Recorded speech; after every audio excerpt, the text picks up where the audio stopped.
Hello everyone, welcome again to the online platform of Abhinav Science Academy. हम calculus को continue करते हुए indefinite integration के बाद हम कंटिन्यू कर रहे हैं डेफिनाइट इंटीग्रेशन को. डेफिनेटली ये चैप्टर सबको पसंद आएगा, यही मैं अपेक्षा करता हूँ.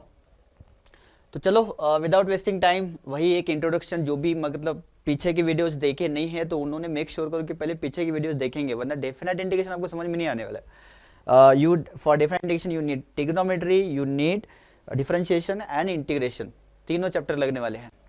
सो उतना देख लेना. तो अपने चैप्टर्स ऑलरेडी अवेलेबल है तो आप वो देख सकते हो, फिर आप ये इस चैप्टर पे आ सकते हो. ठीक है, अगर आपका प्रायर नॉलेज ऑलरेडी अच्छा है, बेसिक्स अच्छा है, तो आप ये चैप्टर डायरेक्टली भी वॉच कर सकते हो. सो इस चैप्टर में फिर से हम वही स्टेट बोर्ड का मैक्सिमम कंटेंट फोकस करेंगे, इवन साथ में सीईटी का भी फोकस करेंगे. सीईटी भी हो जाएगा आपका. ठीक है, ऐसा पढ़ाएंगे जैसे कि आप फर्स्ट टाइम इसको पढ़ रहे हो. ओके, चलो स्टार्ट करते हैं without wasting time. Definite integration. हमने इनडेफिनाइट इंटीग्रेशन में पढ़ा था कि इनडेफिनाइट इंटीग्रेशन किसको बोलते हैं. I think you remember right. Indefinite में हमने बोला था कि जो इंटीग्रेट करते हैं तो उसकी अपने को एग्जैक्टली वो फंक्शन क्या था ओरिजिनल, ये नहीं पता है. तो उस टाइम पे हमने एक प्लस सी ऐड किए थे, जिसकी वजह से हमने बोला था सी की डेफिनेट वैल्यू नहीं पता, इसलिए इसको इनडेफिनाइट इंटीग्रेशन बोलेंगे. अब अपने को सी की डेफिनेट वैल्यू पता होने वाली है, इसलिए डेफिनेट इंटीग्रेशन बोलेंगे इसको. उसको आगे बढ़ते हैं. अब इस चैप्टर में कवर क्या करने वाले हैं, definite integral as a limit of sum. ठीक है, definite integral as a limit of sum. ये स्टेट बोर्ड के लिए क्वेश्चन तो अभी तक आया नहीं है, लेकिन फिर भी मैं चाहूंगा कि ये आपको थोड़ा सा मतलब फॉर्मूला बताए कि एक आधा क्वेश्चन कर लूं करके. दूसरा जो इंपॉर्टेंट पार्ट है वो fundamental theorem of integral calculus, मतलब जो इंटीग्रेशन है वही सब कुछ सॉल्व करके आपने बस अपर लिमिट लोअर लिमिट लगाना है. और लास्ट है मेथड्स ऑफ इवैल्यूएशन ऑफ, मतलब प्रॉपर्टीज ऑफ डेफिनाइट इंटीग्रल अपने को पढ़ना है. ठीक है,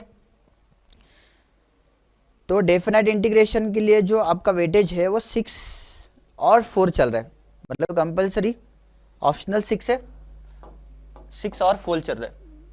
ठीक है, marks for state board examination.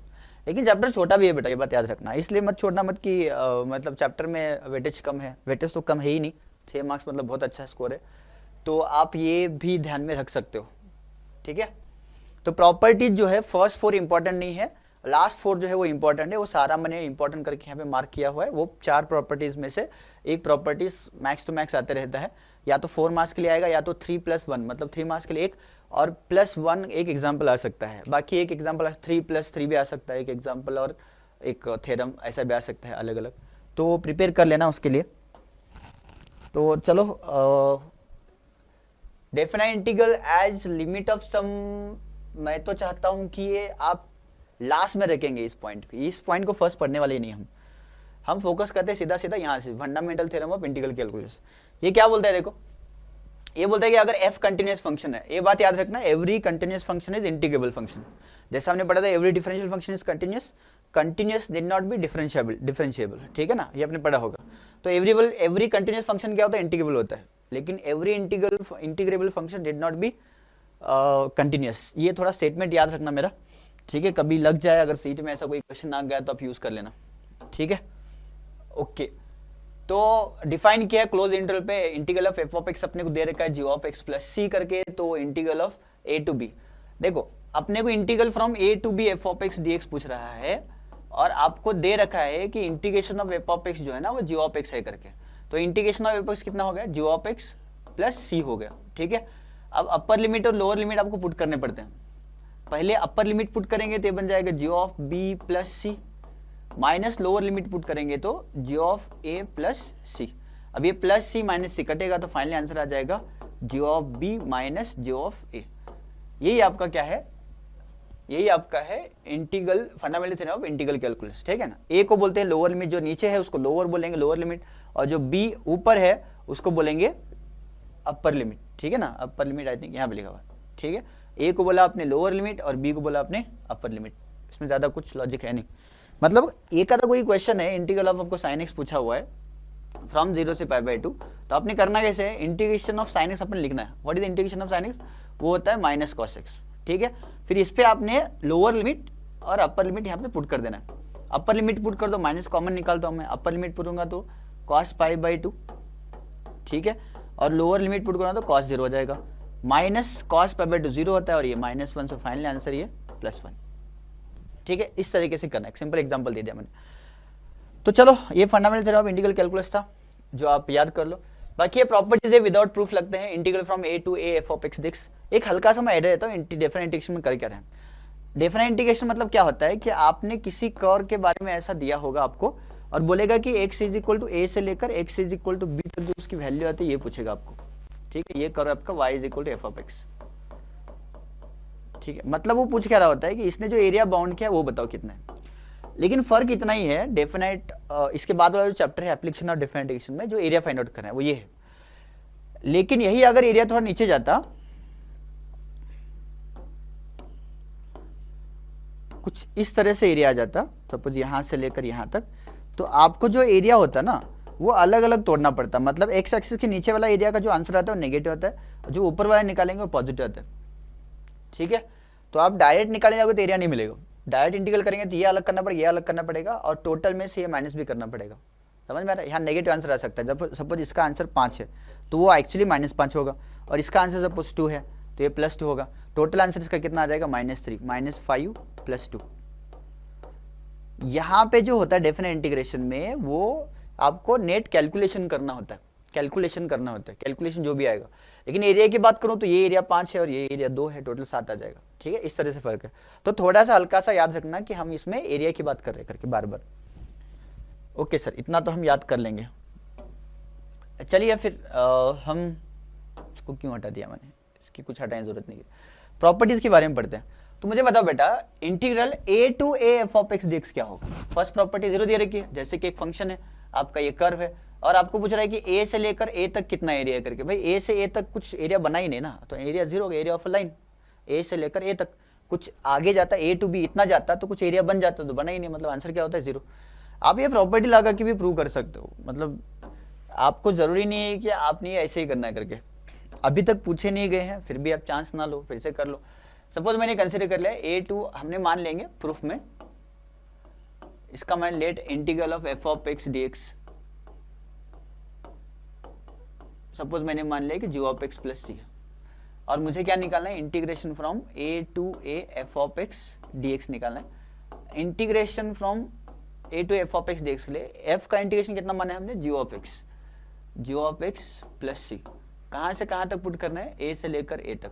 Upper limit put करेंगे तो क्या बनेगा, g of a, upper limit a है और माइनस लोअर लिमिट भी क्या है, a ही है। तो फाइनली आंसर इसका कितना आ जाएगा, 0 आ जाएगा, ठीक है। नहीं, obvious property c minus c भी 0 हो गया।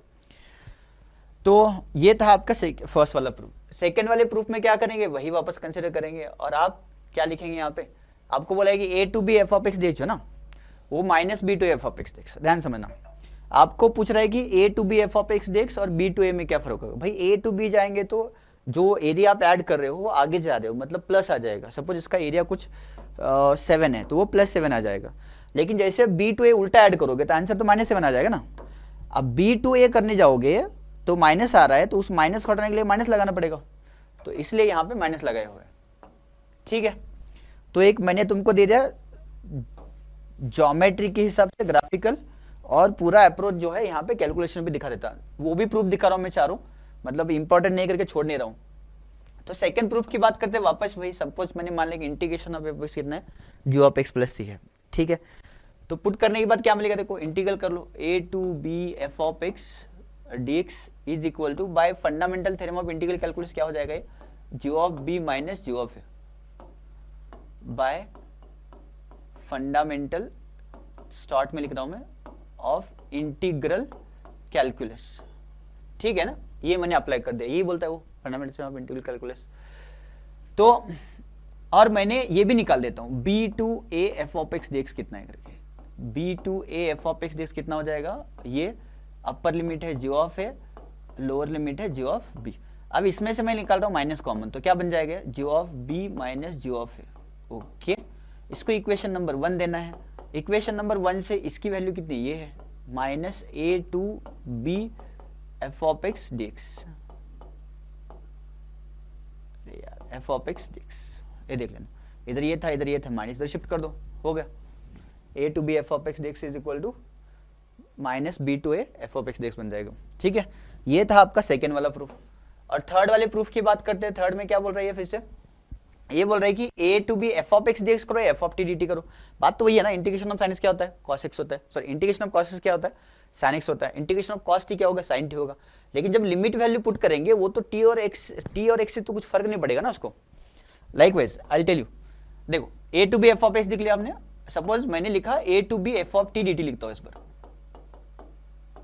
थोड़ी कुछ फर्क पड़ना है। इसका इंटीग्रेशन क्या होता है, जो ऑफ टी होता है प्लस सी, वही मान लो। Suppose fundamental theorem of integral का कुछ नहीं लगा रहे हो तो यहाँ पे आपने लगा दिया ए टू बी। अब पुट करोगे अपर लिमिट टी की जगह पे बी पुट करेंगे और लोअर लिमिट पुट करोगे तो जो ऑफ ए प्लस सी बन जाएगा। सी सी कैंसिल हो गया तो आंसर तो आ गया जो ऑफ बी माइनस जो ऑफ ए। देखो नंबर 2 फ्रॉम 1 एंड 2 क्या दिख रहा है, एल दोनों का RHS सेम मतलब LHS same and hence proved. ठीक है, ये थी थर्ड प्रॉपर्टी। और फोर्थ प्रॉपर्टी क्या कर रहा है कि ये ब्रेक करने के लिए बोल रही है। ठीक है, वो भी समझा देता हूँ मैं, ग्राफिकली भी समझा दूंगा और आपका ऐसे भी समझा दूंगा, दोनों समझा दूंगा मैं। ओके, ग्राफिकल पहले समझते हैं, ग्राफिकल क्या है देख लो। आपको क्या बोल रहा है कि ये इंटीग्रल फ्रॉम इस कर्व का एरिया, ठीक है, ए से बी जो निकालना है वो डायरेक्ट नहीं निकालना है। वो बोल रहा है कि कहीं एक पॉइंट सी ले लो, ए से सी का, ए से बी का जो एरिया होगा, क्या मानते हो, ए से बी का जो एरिया होगा क्या आप मानते हो ए से सी प्लस सी से बी होगा। अगर मैंने अलग अलग कैलकुलेट किया उससे कुछ फर्क पड़ेगा क्या, नहीं पड़ेगा sir. A to c plus c to b कर लो, तो इंटीग्रेशन वही करें ना, ए टू बी के लिए ए टू सी पहले करें हैं, फिर सी टू बी ब्रेक कर दे, ए से सी, सी से बी। अच्छा, वो जो सी है ना ए और बी के बीच में होना चाहिए करके स्टेट बोर्ड में बता रहे, लेकिन ये नेसेसरी नहीं है बेटा, सी बाहर भी हो सकता है। कैसे है मैं वो प्रूव करके भी दिखा दूँ तुमको, बात मतलब ग्राफिकल अंडरस्टैंडिंग देता हूँ, कैलकुलेशन भी कर लेना आपका, वैसे ही बन जाएगा। प्रूफ बाद में देखते हैं, ग्राफिकल और एक देख लेते हैं। अब बात करते हैं, जब मैं बोल रहा हूँ क्लेम कर रहा हूँ आपको मुझे प्रूव भी करना पड़ेगा कि सी बाहर रहेगा तब भी कुछ फर्क नहीं पड़ेगा, तो देख लेते हैं। ठीक है ना, ये आपने कुछ कर ले लिया, ओके सर ले लिया। ये यहाँ से x इज इक्वल टू ए से लेकर मेरे को b निकालना था, ये एरिया मुझे कैलकुलेट करना था। ठीक है, सही है, मुझे तो ये एरिया कैलकुलेट करना है। ओके, तो मैं क्या बोल रहा हूँ, सी पॉइंट मैंने बाहर ले लिया, ओके है, सी पॉइंट बाहर ले लिया तो ये तो पॉइंट यहाँ पे आ गया, लेकिन कर डिफाइन होना चाहिए, जब सी बाहर जा रहा है तो कर जाना चाहिए पहले वहां तक, अगर नहीं जा रहा तो फिर नहीं ले सकते। तो मैं क्या बोल रहा हूँ, a to c plus b to c कर लो, तब भी आंसर वही रहेगा। ये तो बोले हम ए टू सी और सी टू बी कर लो, ए टू सी और सी टू बी होगा क्या, देखो जब आप ए टू सी निकालोगे तो पूरा मिल जाएगा। ठीक है सर, ए टू सी में ये पूरा मिल गया, और सी टू बी जब निकालोगे तो ये तो आंसर नेगेटिव होगा ना। ये देखो ए टू सी का आंसर सपोज कुछ 10 है, ठीक है ना, ये टोटल जो आंसर है ए टू सी का, इसका आंसर सपोज 10 है, और जो आपका बी टू सी होना चाहिए वो एक्चुअली 2 है, मान के चलो, तो सी टू बी कितना आ जाता है, सी टू बी तो -2 आ जाएगा इसका आंसर, सही है। और ये दोनों को मैंने अगर ऐड कर दिया 10 - 2 तो 8 आ जाएगा, और ये ए टू बी के बीच का आंसर कितना है, 8 है, समझ में, ए टू बी के बीच का यहां तक का आंसर कितना मान लिया हमने, ये एरिया मैंने मान लिया कि 2 है और ये एरिया मैंने मान लिया कि 8 है करके।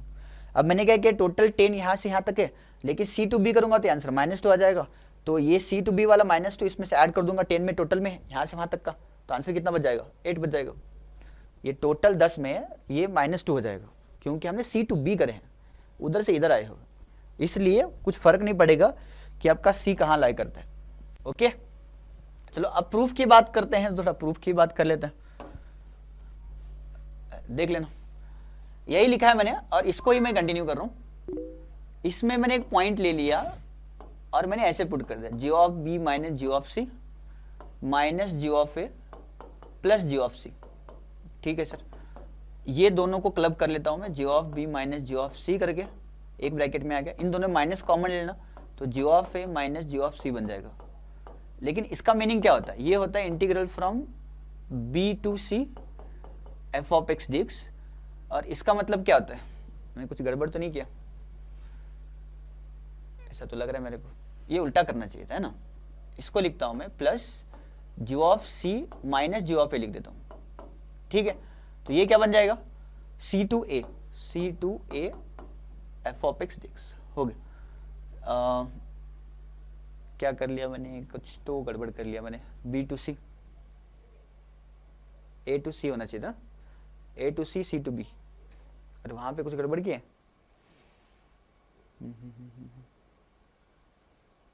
अपर limit minus lower limit, upper limit minus lower limit, यहाँ पे कुछ गड़बड़ किया, g of b minus g of c minus g of c plus g of c cancel हो जाएगा, और ये वहां पे तो ए रह गया, अरे अपर लिमिट, ए सॉरी सॉरी सॉरी सॉरी, सही है सही है सही है, यहाँ पे गड़बड़ हो गया ना अपना, अरे सर अपर लिमिट क्या है उसका, सी है, और लोअर लिमिट क्या है, ए है। यहाँ पे अपर लिमिट कितना है, ये बी है, और लोअर लिमिट कितना है, सी है। मतलब यहाँ पे भी गड़बड़ कर रखा है हमने, लिखते हुए गड़बड़ हो गया बेटा। चलो यहाँ से इरेज कर देता हूँ। ओके, तो ये क्या होना चाहिए था actually, upper limit minus lower limit, upper limit b है, लोअर लिमिट सी है। अब देखो इसको अरेंज करके लिख सकते हैं हम, पहले ए टू सी लिखता हूँ मैं, और फिर लिखता हूँ सी टू बी, ठीक है। और ये आपका RHS आ गया, RHS वो है, RHS ये है, और ये प्रूव हो गया आपका, ठीक है। 4 प्रॉपर्टीज प्रूव करके दिए हैं, लेकिन पूछे गए नहीं है। अब तुम पे डिपेंड करता है कि तुम स्टडी कौन से मिनट पे कर, लास्ट मिनट पे कर रहे हो या पहले से कर रहे हो। पहले से कर रहे हो तो कुछ फर्क नहीं पड़ेगा, ये विचार कर सकते हो। लास्ट मिनट पे कर रहे हो, वैसे ईजी है वो, ठीक है ना, ऐसा कोई बड़ा दिमाग लगाने का है नहीं, ठीक है। फिर ये आ गया प्रॉपर्टी नंबर 5, ठीक है। थोड़ा छोटा कर लेते हैं। ओके, अब ये प्रॉपर्टी है दी मोस्ट इंपॉर्टेंट प्रॉपर्टी, ठीक है। क्वेश्चंस भी आगे डाले हुए हैं, कब कब पूछा गया है और रिसेंट कब पूछा गया, तो आप तो देख ही सकते हैं, 2-3 पेपर उठा के देख लेना, उसमें पूछा गया होगा। और इसको हम CET और JEE की भाषा में बोलते हैं किंग्स रूल, इसको बोलते हैं किंग्स रूल, ठीक है। किंग्स रूल क्योंकि कुछ आपको समझ में नहीं आ रहा डेफिनेशन, बस किंग्स रूल लगा दो, उससे कुछ आंसर फर्क नहीं पड़ता है, आंसर आपका सेम ही रहता है किंग्स रूल लगाने से।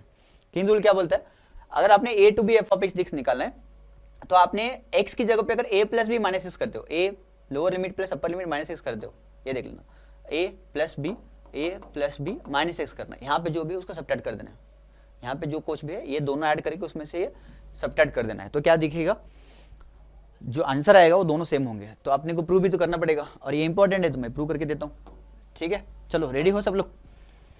प्रूफ में हम कंसीडर करेंगे RHS, ठीक है ना, कंसीडर RHS, वो कितना है, वो है sir a to b f of a plus b minus x d x. अब जो 4 प्रॉपर्टी है उनको भी इसमें यूज करने लगने वाले हैं, ठीक है।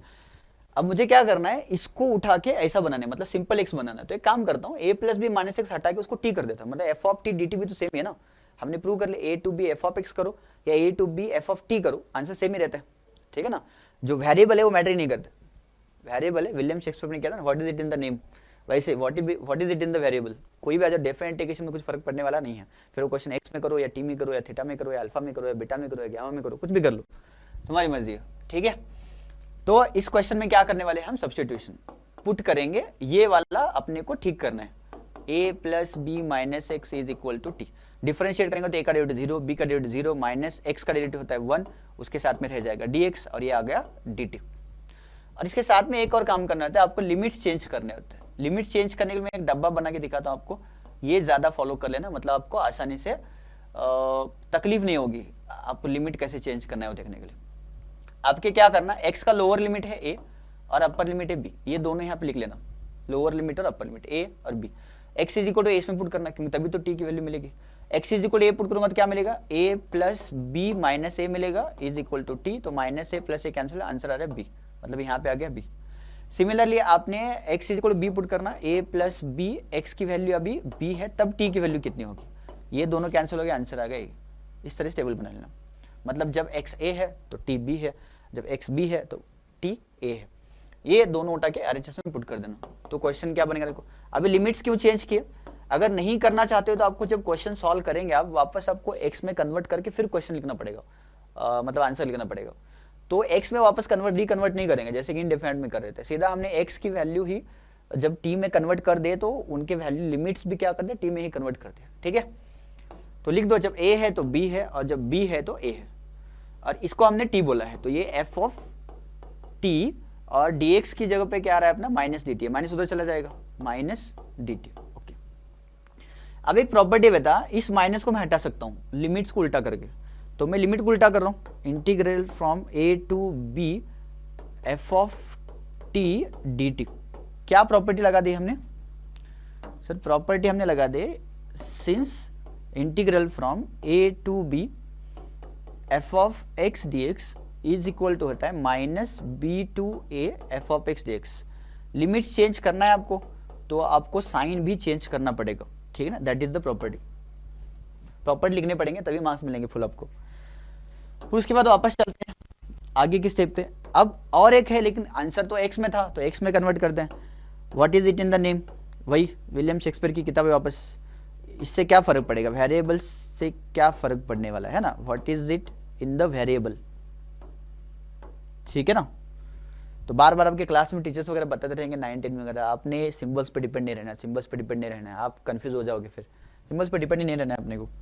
तो यहाँ पे कौन सी प्रॉपर्टी लगा दे? यहाँ प्रॉपर्टी लगा दे हमने वही, कोई वेरिएबल से फर्क पड़ता नहीं है, f of x d x और integral from a to b f of t d t जो है ये दोनों सेम होते हैं, ये प्रॉपर्टी लगा दे।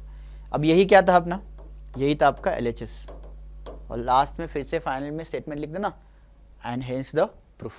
इस तरीके से बहुत सिंपल है, बस इसको टी पुट कर दो भाई, बहुत सिंपल प्रूफ है चारों के चारों। नेक्स्ट की बात करते हैं नंबर 6 में।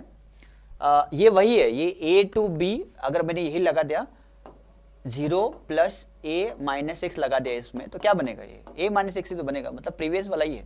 प्रूफ भी उसी तरीके से करना है।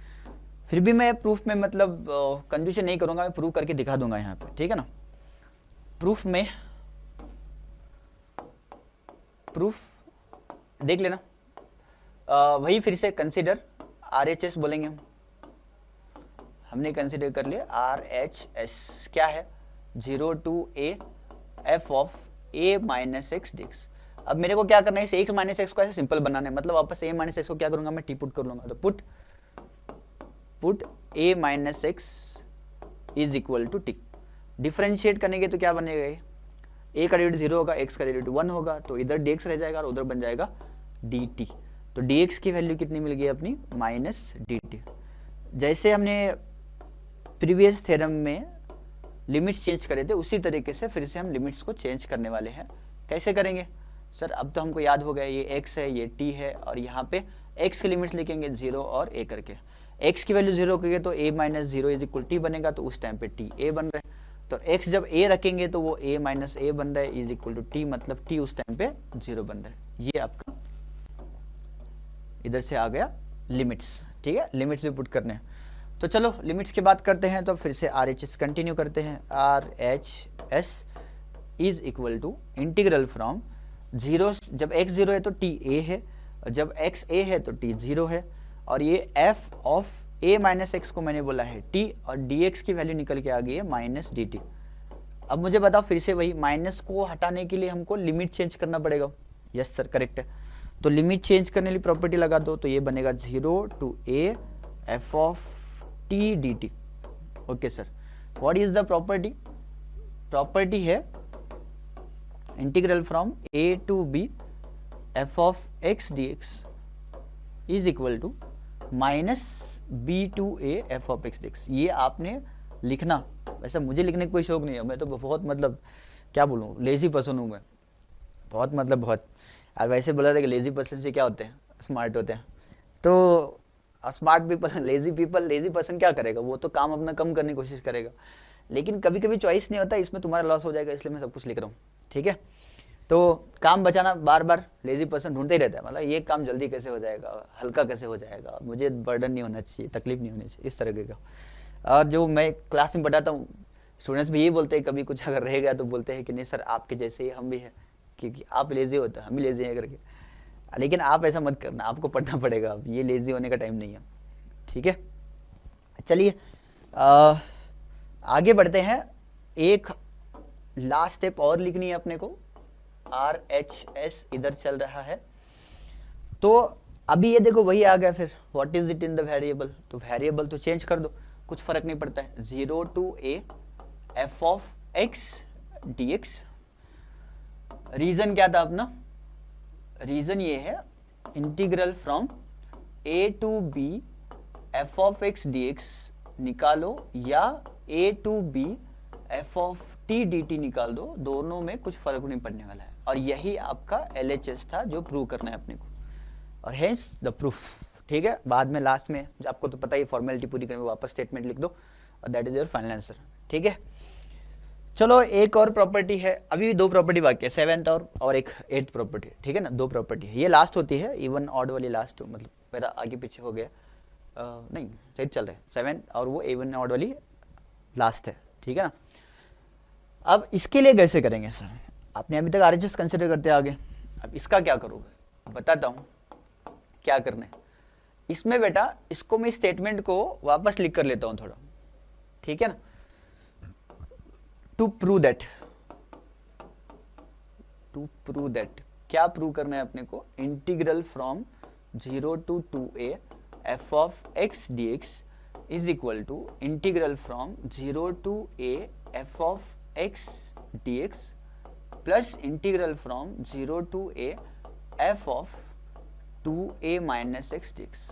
अब इस बार क्या करने वाले हो बेटा, मैं अभी इस बार RHS कंसिडर करूंगा और RHS को प्रूव करूंगा कि वो LHS के बराबर है। ठीक है ना, या डायरेक्ट ही करते हैं, RHS ही कंसिडर करते, इतना मतलब क्यों मतलब मगजमारी। ठीक है ना, यहाँ पे लिखता हूँ कंसिडर करके, रुको, कंसिडर RHS। ओके, और इसको इक्वेशन 1 करने वाला हूँ और यहाँ से मैं उठाने वाला हूँ, इसको कुछ और भी लिखने वाला हूँ, दैट इज इक्वल टू, ये ऐसे रखता हूँ मैं 0 to a f of x dx।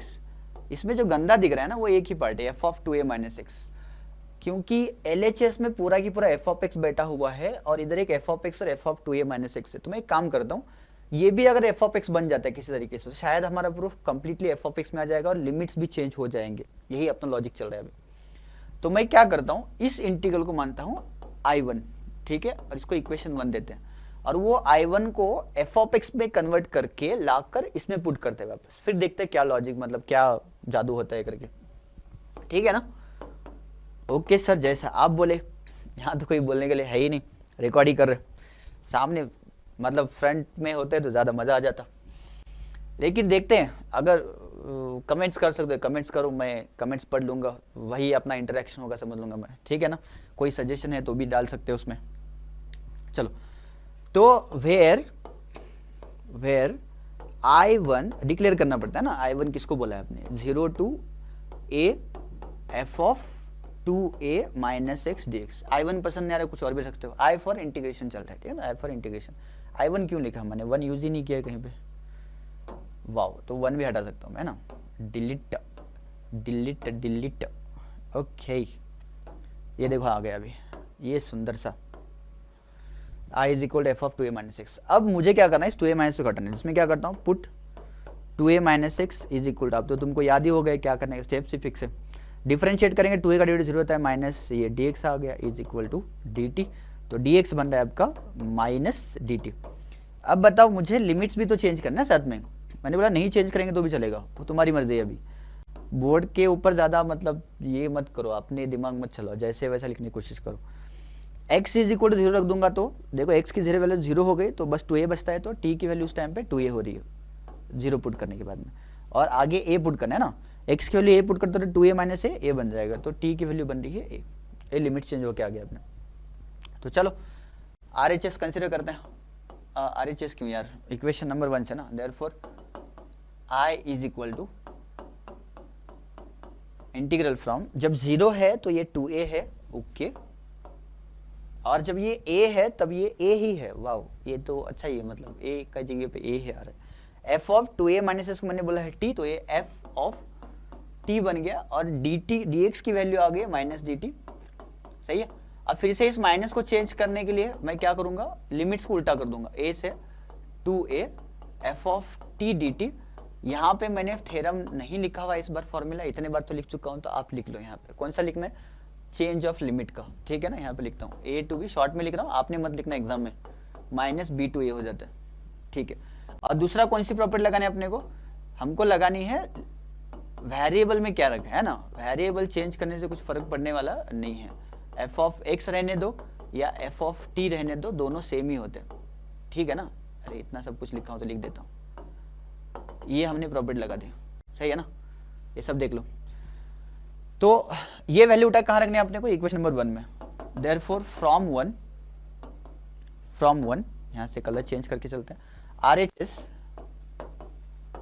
H S is equal to integral from 0 to a f of x dx, 0 to a f of x dx plus I, और I कितने अपने पास यहाँ पे a to 2a f of x dx,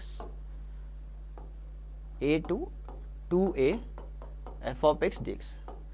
अच्छा, अब कौन सी property लग रही है sir, a to b b to c ऐसा दिख रहा है सर, वो सही है ना। कौन सी प्रॉपर्टी लग रही है, a to b b to c integral from a to b f of x dx plus integral from b to c f of x dx is equal कितना होता है, अरे रे उल्टा कर देगा ना, सॉरी यार, सॉरी एक काम कर देना, इसको ऐसे रखता हूं मैं,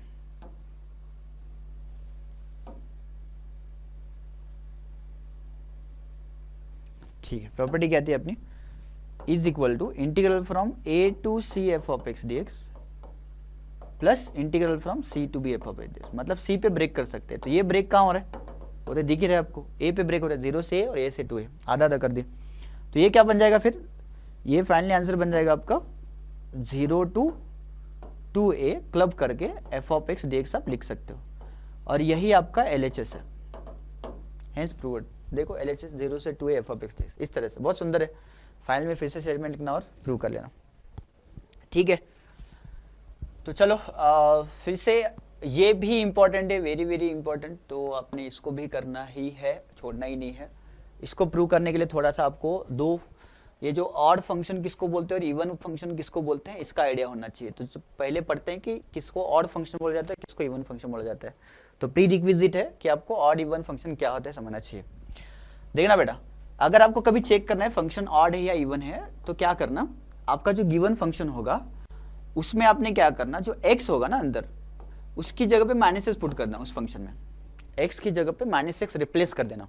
रिप्लेस करने से कुछ सिंप्लीफिकेशन करके या तो वो माइनस बाहर आएगा या तो वो बाहर नहीं आएगा, या कुछ भी नहीं होगा, मतलब वो कुछ अलग ही बन गया, ना माइनस बाहर आ रहा है ना माइनस कैंसिल हो रहा है, मतलब वापस जैसे वैसा मिलना, माइनस बाहर आके फंक्शन जैसे वैसा मिलना चाहिए, original function F of x था, या माइनस बाहर आना ही नहीं चाहिए फंक्शन, लेकिन जैसे वैसे दिखना चाहिए, ओरिजिनल था। लेकिन माइनस डालने से अगर कुछ फर्क ही नहीं पड़ रहा, मतलब फंक्शन ही चेंज हो गया, एफ ऑफ एक्स नहीं दिख रहा, अभी कुछ और ही दिख रहा है, तो वो अलग होगा, फिर वो ऑड होगा ना इवन होगा, दोनों भी नहीं होगा, ठीक है। माइनस बाहर आता है तो इसको ऑड फंक्शन बोलेंगे, इस फंक्शन को हम ऑड बोलेंगे, और अगर माइनस बाहर नहीं आता है तो उसको इवन फंक्शन बोलेंगे, ठीक है। ऑड फंक्शन बोलेंगे और इवन फंक्शन बोलेंगे। तो होता क्या है बेसिकली, जब ऑड फंक्शन होता है सबको पता होगा, वो सिमेट्रिक अबाउट क्या होता है, जैसे कि y इक्वल x, सबसे सिंपल ले रहा हूं मैं, सिमेट्रिक अबाउट ओरिजिन होता है। अगर अपने 2 डिस्टेंस इधर चले गए और 2 डिस्टेंस उतना ही डिस्टेंस इधर चले गए, तो दोनों पे वैल्यू जो है ना सेम आती है, मतलब दोनों तरफ ग्राफ उतना ही देगा, उतना ही एरिया कवर करेगा, जैसे का वैसा देगा ग्राफ, वही पॉइंट देगा वो एग्जैक्टली, ठीक है ना। तो ये कौन है फिर, ये ऑड फंक्शन है, ये कौन है, ऑड फंक्शन है। तो इसकी वैल्यू, सपोज इसकी वैल्यू कुछ m आती है, तो इसकी वैल्यू कितनी आएगी, उतनी वैल्यू नीचे है ना, तो -m + m दोनों मिला के आंसर कितना हो जाएगा, 0 हो जाएगा। यहाँ से यहाँ तक कैलकुलेट कर जाएंगे, यहाँ से यहाँ तक का -m आंसर है और यहाँ से यहाँ तक का +m है, एक्स एक्सिस के नीचे नेगेटिव होता है करके बोला मैंने, तो इसलिए ऑड होता है तो उसका आंसर 0 होता है करके यहाँ पे लिखा है, odd function this answer is 0। और जब इवन होता है ना, इवन जैसे कि आपको कॉस फंक्शन पता है, कॉस फंक्शन इवन होता है, ठीक है ना, इस तरीके से कॉस फंक्शन जो है इवन फंक्शन होता है। अगर मैंने बात किया कि सपोज -π/2 से π/2 की तो बात कर रहा हूँ, -π/2 से π/2 में, तो मुझे बस यहाँ से यहाँ तक जो जानना है, जितना एरिया यहाँ पे है उतना एरिया यहाँ पे है, मानते हो नहीं मानते हो, तो मैं क्यों ना -π/2 से π/2 तक निकालने की जगह पे सिर्फ 0 से π/2 निकाल लेता हूँ ये एरिया, और इसी एरिया को 2 से मल्टीप्लाई कर लेता हूँ, तो आपका आंसर -π/2 से π/2 ही तो आ जाएगा। तो इसलिए सिर्फ यहाँ पे जब इवन फंक्शन होगा तो 0 to a 2 × 0 to a f of x dx करें, ठीक है। ये लॉजिक सबको समझ में आया होगा, आप यहाँ पे साइनस ग्राफ भी ले सकते थे, ठीक। तो चलो ये क्लियर होगा, f of -x अगर माइनस बाहर आता है तो ऑड है, नहीं आता है तो इवन है। वैसे क्वेश्चंस भी हम करने वाले हैं, ठीक है। इस कॉन्सेप्ट को थोड़ा छोटा करके इसको साइड में कर देते हैं, है ना, चिपका देता हूँ कहीं साइड में, बाद में लगेगा तो फिर मुझे एक्सप्लेन करने की जरूरत नहीं पड़ेगी फिर बीच में, ठीक है। इसको साइड में रख देते हैं, इसको एक डब्बा भी बना देते हैं क्या, सर बना दो सर डब्बा, बॉक्स बना दे बॉक्स, ओके ओके, ये साइड में रख देते हैं, लगेगा तो यूज कर लेंगे। चलो back to question, back to proof. Actually prove करना है अपने को, प्रूव करने के लिए हम फिर से बढ़ते हैं। इस टाइम पे कैसे करने वाले हो, यही सबके मन में चला होगा, सही है ना। एक बात बताओ, ये माइनस ए से चल रहा है और मुझे ये प्रूव करने के लिए 0 to a में जाना है। 0 to a में आंसर दिख रहा है सब कुछ, अभी 0 to a, इसका तो छोड़ दो, बाद में सोचेंगे। मतलब इस क्वेश्चन को 0 to a में मुझे कन्वर्ट करना है। मतलब ये माइनस ए मुझे नहीं चाहिए, माइनस से मुझे नहीं चाहिए। मतलब मैं क्या करता हूं, पहले तो मैं लिख के लेता हूं, ठीक है ना। कंसीडर डायरेक्ट ही कर रहा हूं, माइनस ए से ए f of x d x मैंने कंसीडर कर लिया, ओके। क्या मैं इसको ब्रेक कर सकता हूं, माइनस ए से ए तक जाने में बीच में 0 आता है, जैसे कि -2 से 2 जाने में बीच में 0 आता है ना, तो मैं इसको ब्रेक कर रहा हूं, माइनस ए से 0 तक अलग कर लेता हूं और 0 to a F of x d x भी मैं अलग कर लेता हूं। अब तुमको ये पता है कि ये मैंने क्या किया हुआ है, अब प्रॉपर्टी में नहीं लगा रहा, a to b f of x d x is equal to a to c और c to b, ये हो जाएगा। प्रॉपर्टी तुमने सारे में लिखना, मैंने नहीं लिखा हुआ है, मैं रिपीट कर रहा हूं, मैंने नहीं लिखा हुआ है क्योंकि मुझे स्पेस लगने वाला है अभी यहाँ पे, वो स्पेस बचाने के लिए मैं ये नहीं लिख रहा, ठीक है ना। ओके सर, समझ गए हम, प्रॉपर्टी लिख देना, पहले ही बता रहा हूं मैं। तो मुझे इस 0 to a से कुछ प्रॉब्लम है क्या, नहीं, वो तो मेरे को चाहिए। इस -a to 0 से प्रॉब्लम है, तो जो प्रीवियस केस में किया था ना, वैसे ही मैं क्या करता हूं, इसको मान लेता हूं मैं कुछ देर के लिए आए, फिर उसको लाके यहाँ सब्स्टिट्यूट कर देंगे अलग से सॉल्व करके, 0 to a F of x d x, ठीक है। और ये है -a to a F of x d x, okay. इसको देते हैं इक्वेशन नंबर 1, फिर लाके पुट कर देते हैं। तो बात करते हैं वेयर आई क्या है, where I is -a to 0 f of x d x. अब मुझे बताओ, x की वैल्यू माइनस है और x की वैल्यू 0 है, लेकिन मेरे को प्लस में चाहिए।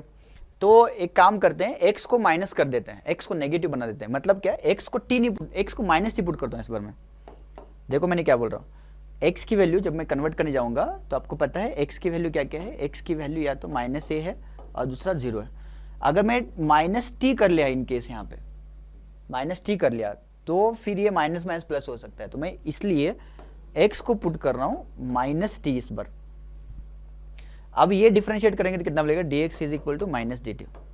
अब पुट करो, x की वैल्यू माइनस से पुट करो तो माइनस माइनस प्लस हो जाएगा, देखो ये माइनस माइनस प्लस है, ठीक है, इधर माइनस है इधर -t, और जब 0 पुट करूंगा तो ऑब्वियसली 0 ही आएगा, तो ये लिमिट चेंज होकर आ गया, dx is equal to -dt। ये पुट कर देना i में, therefore i is equal to क्या मिल रहा है अपने को, ये मिल रहा है लिमिट -a to a है। अरे यार ये तो गड़बड़ किया है हमने और आपने बताया ही नहीं, कैसे बताओगे, हम तो है ही नहीं सर प्रेजेंट। करेक्ट है यार, तुम प्रेजेंट नहीं हो, तुम सही हो, ठीक है ना। चला, x माइनस है तो t कितना है, a है, ठीक है। जब x 0 है तो t कितना है, वो 0 है, ठीक है। फिर एफ ऑफ x की जगह पे कितना आ रहा है, x की जगह पे आ रहा है सर -t dt, -t, और dx की जगह पे कितना आ रहा है -dt, ओके।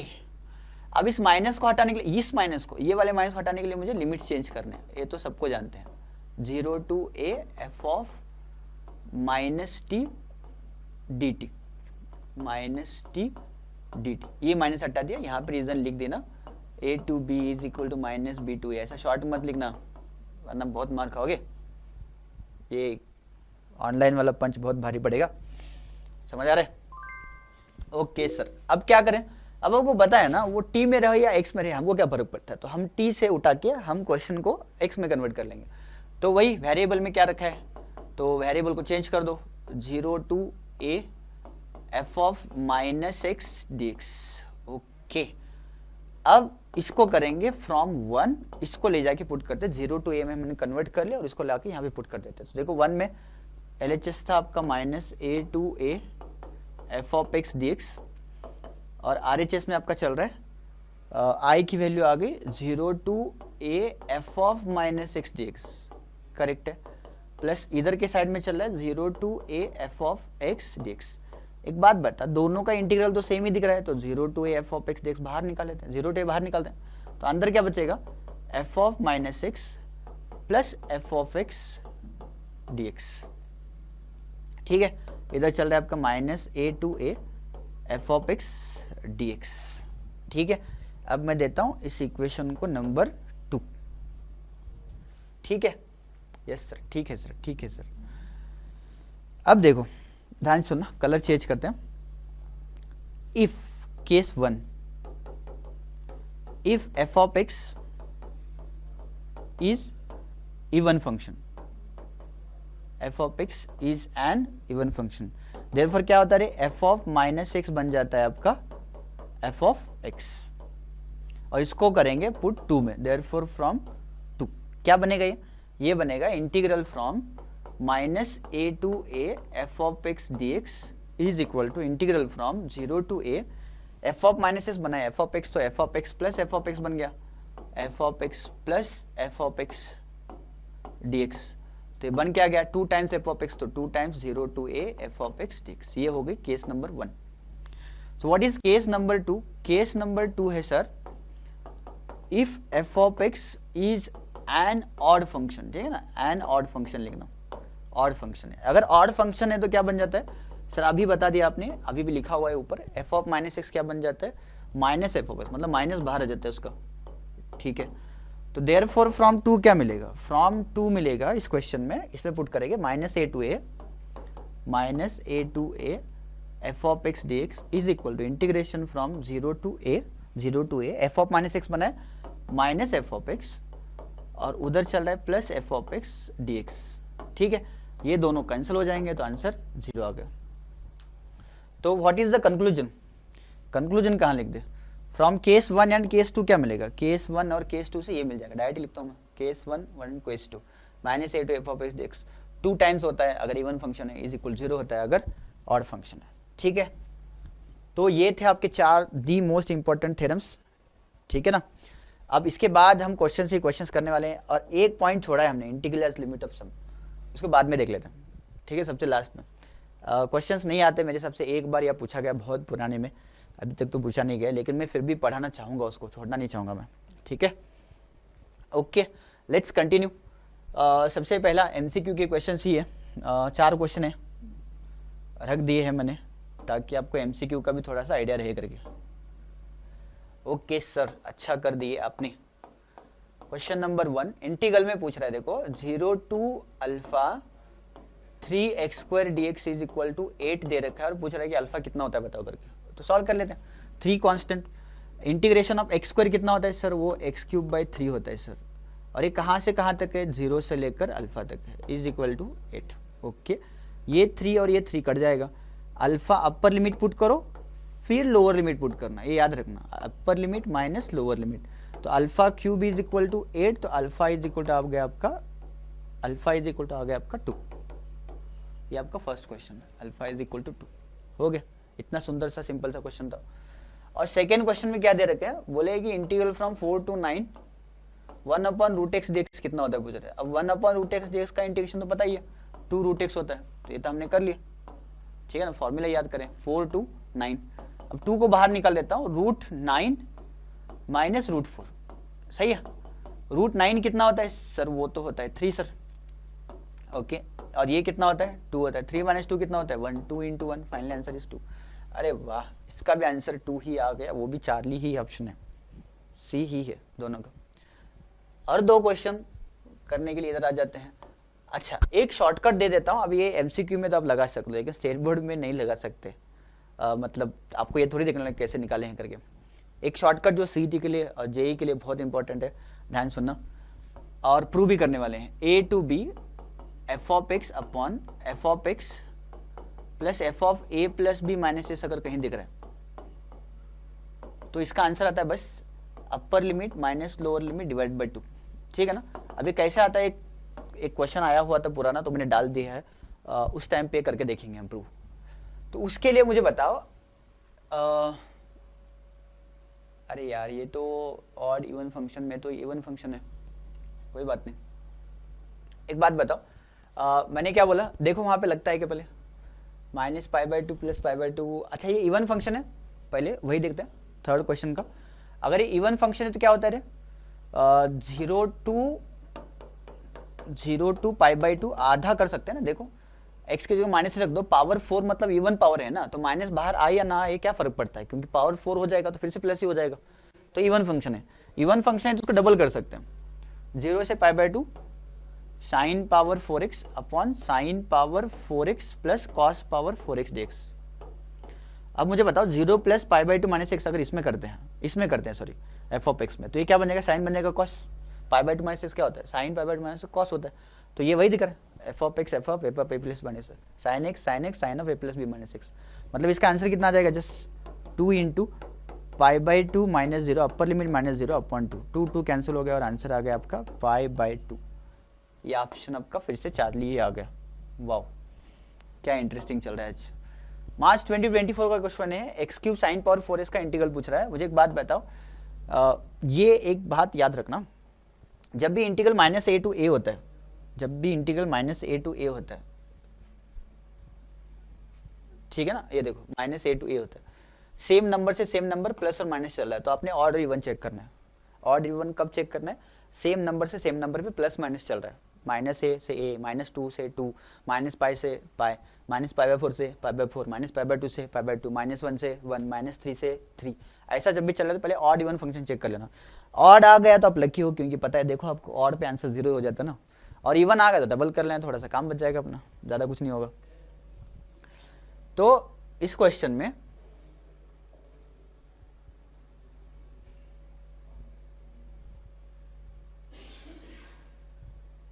ठीक है, इस क्वेश्चन में ये जो फंक्शन है इसको मैं कुछ देर के लिए मैं f(x) मान लेता हूँ। मान लो sir f(x) = x³ × sin power 4x dx। ऐसा क्यों माना मैंने, क्योंकि -π/4 से π/4 दिख रहा है। ओके है, फिर आप तो जो कर रहे हो ठीक है, फिर कर लो, f(x) मैंने मान लिया। अब इसमें क्या करना है मेरे को, f(-x) निकाला है, क्योंकि ऑड इवन चेक करना है, तो x की जगह पे -x पुट किया तो -x³, साइन पावर 4 में x पुट किया तो -x, माइनस का क्यूब तो माइनस ही होता है ना, लेकिन इसका माइनस बाहर आ जाएगा साइन में, लेकिन वो तो पावर 4 है इसलिए फिर से प्लस ही हो जाएगा, लेकिन एक माइनस बाहर आ गया ना। अब ये कौन था, माइनस, ये तो फिर से f(x) है तो माइनस बाहर आ गया, मतलब this is an odd function है, तो ऑड फंक्शन है तो उसकी वैल्यू कितनी होती है, 0। आपने कैलकुलेट नहीं करना, ठीक है, कैलकुलेट करते हो तो भी चलेगा, बाय पार्ट्स लगाना पड़ेगा। देखो बाय पार्ट्स भी आई थिंक बहुत टेढ़ा हो जाएगा, साइन पावर 4 को पहले कन्वर्ट करना पड़ेगा। तो चलो आगे बढ़ते हैं क्वेश्चन नंबर 11 की तरफ। ये देखो किंग्स रूल आ गया आपका, मतलब जो प्रॉपर्टी नंबर 4 थी, प्रॉपर्टी नंबर 4 मैंने डाले हुए हैं ताकि आपको आइडिया लग जाए कि कब कब आया हुआ है करके, ठीक है। प्रॉपर्टी नंबर 4 प्रूव तो अभी फिर से करने वाले नहीं है, बार बार वही थोड़ी करेंगे। उसके बाद देखो प्रॉपर्टी नंबर ये 2 है, प्रॉपर्टी नंबर 5 है, ये आपने करना है, ये ऊपर वाला, बस उसके साथ में ये भी इवैल्यूएट करने बोला, मैं उतना ही इवैल्यूएट करूंगा, सारा करने वाला नहीं हूँ, ठीक है। जुलाई 16 में 4 मार्क्स के लाया हुआ है क्वेश्चन। तो सॉल्यूशन में मैं सिर्फ सेकंड पार्ट कर रहा हूँ, लेट i = प्रूफ तो आपने ही करना है, 0 to π/2 sin x upon sin x plus cos x, यार sin x plus cos x dx, ठीक है। तो एक थ्योरम आपने प्रूव कर ना, मैं सिर्फ क्वेश्चन कर रहा हूँ। एक बात याद रखना, किंग्स रूल मतलब प्रॉपर्टी नंबर 5 और 6 दोनों जब भी लगाएंगे उसके बाद सिंप्लीफाई करके जो आता है उसको वापस फर्स्ट में ऐड कर देना। मैं बताता हूँ कैसे करना है, इस क्वेश्चन को देख लेना। इसको मैं लगा रहा हूँ यूजिंग ये वाला, यहाँ पे लिखिए 0 to f(x), उन्होंने खुद ही बोला हुआ है, तो लगा दो। क्या होगा, 0 to π/2 साइन की जगह पे क्या करना है, x की जगह पे करना है, देखो x की जगह पे करना है a अपर लिमिट -x, मतलब ये π/2 -x हो जाएगा, तो यहाँ पे आ जाएगा π/2 -x, ओके। नीचे भी साइन ऑफ π/2 -x बन जाएगा, ओके, और ये कॉस बन जाएगा π/2 -x, ओके। अब साइन π/2 -x कितना होता है सर, वो तो होता है cos x, ओके, इतना ट्रिग्नोमेट्री हमको आता है, और ये भी होता है cos x, और ये होता है हमारा sin x dx, ओके। इसको देता हूँ मैं इक्वेशन नंबर 2। मैंने क्या बोला, 1 और 2 को फिर से ऐड करना है, सिंप्लीफाई करने के बाद जो बचता है ना उसको फर्स्ट के साथ ऐड करना। सो ये फिक्स स्टेप है, मतलब हर बार करना है कि नहीं करना है, तो हर बार ही करना है। एडिंग 1 एंड 2 क्या मिलेगा, देखो इधर का लेफ्ट ऐड करेंगे तो i प्लस आई 2i हो रहा है, और इधर क्या है 0 से pi by 2 sine x upon, थोड़ा डिटेल में लिख रहा हूँ मैं, एक्चुअली नहीं लिखना चाहिए वो, ठीक है यार, बार बार कौन करेगा यार, इधर ला के रख देता हूँ।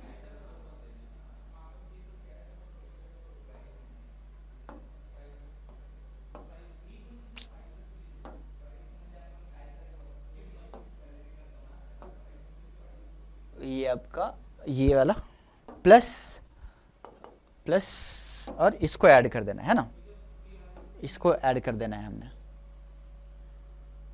ये दोनों को हम ऐड करेंगे और फिर जो आंसर आएगा, अब देख लेना ध्यान से।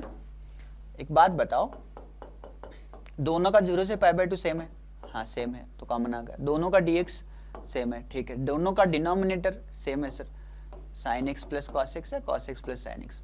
और जब डिनोमिनेटर सेम है तो न्यूमरेटर्स की एडिशन हो जाती है, तो वो भी ठीक है, sine x plus cos x. अब ये देखना, ये दोनों सेम ही दिख रहे हैं, कट गया।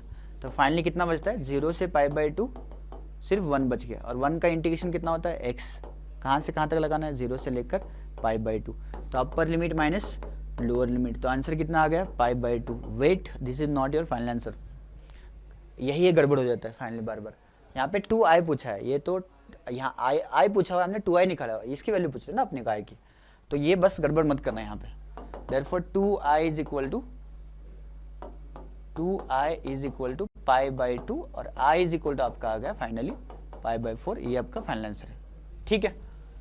तो आई थिंक 4 मार्क्स के लिए थ्योरम प्लस ये दोनों कर लेना।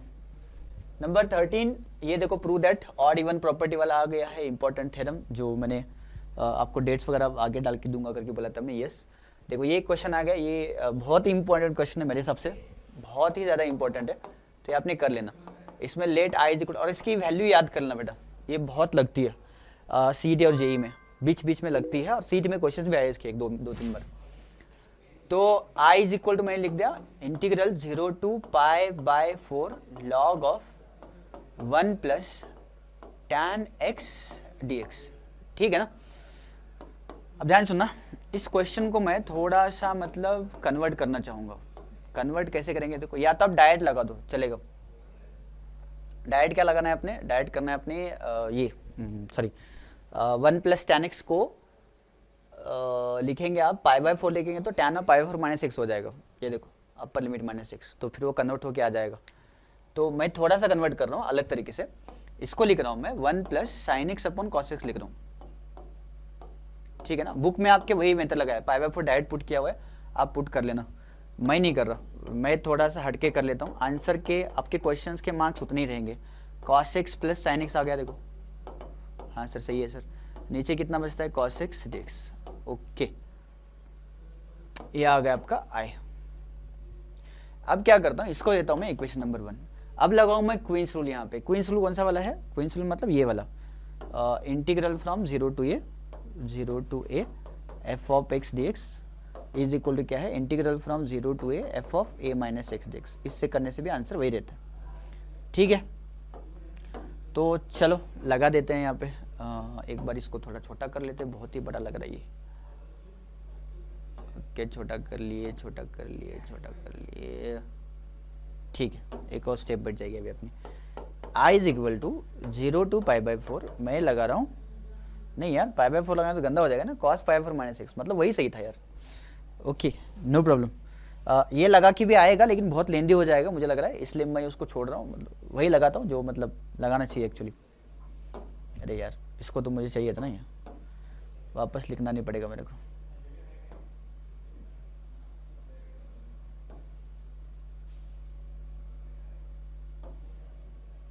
ठीक है, मैं यहाँ पे लगाने वाला हूँ, इसको डिलीट मार देता हूँ।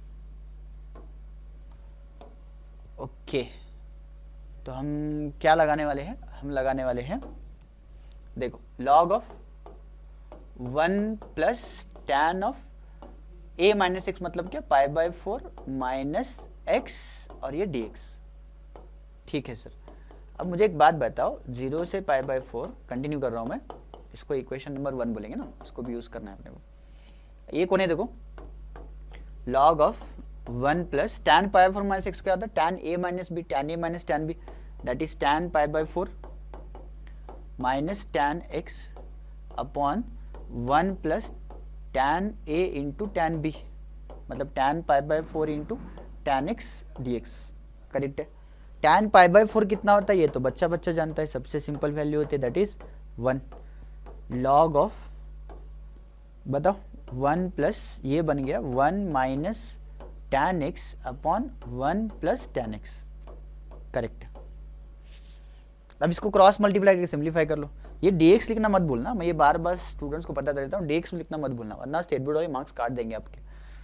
तो dx लिखना बिल्कुल नहीं भूलना है बेटा, dx लिखना ही लिखना है अपने, ठीक है।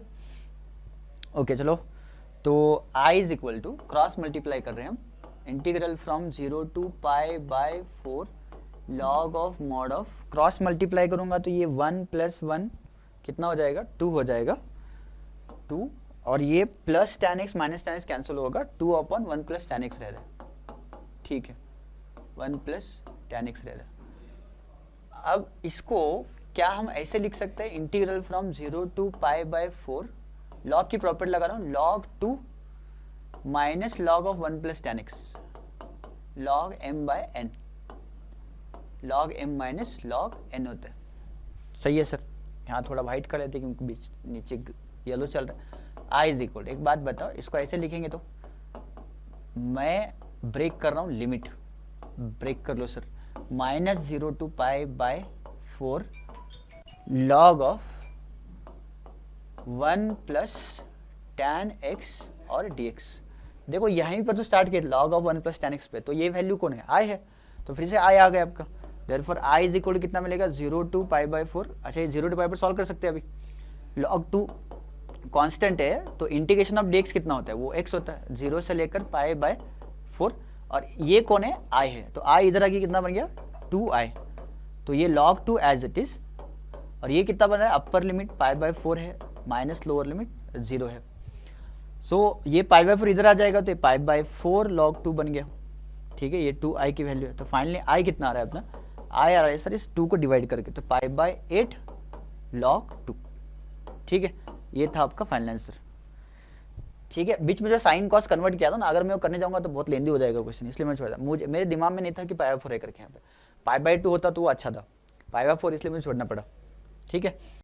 चलो आगे बढ़ते हैं, ये एक है अच्छा क्वेश्चन, ठीक है, तो इसको कर लेते हैं।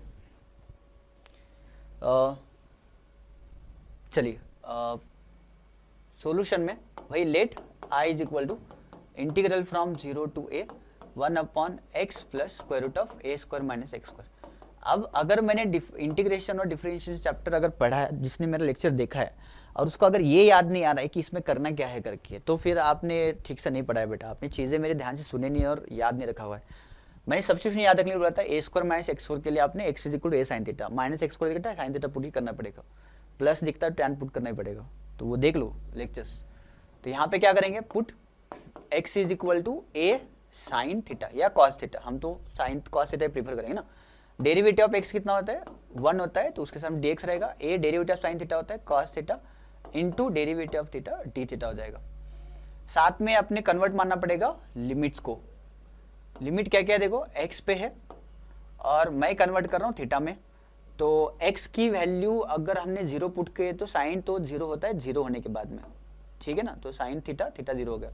x is equal to a रखता हूँ तो a कैंसिल होगा, 1 होगा, साइन थीटा की वैल्यू 1 होगी, साइन थीटा 1 होता है पाई बाय 2 पे, करेक्ट। तो ये जब a होगा तो ये 0 टू पाई बाय 2 बन गया, ये क्वेश्चन कन्वर्ट हो गया। देखो i is equal to integral from, जब 0 है तो 0 है, जब a है तो पाई बाय 2 है, 1 अपॉन x की वैल्यू हमने पुट करी है sine theta plus square root of a square minus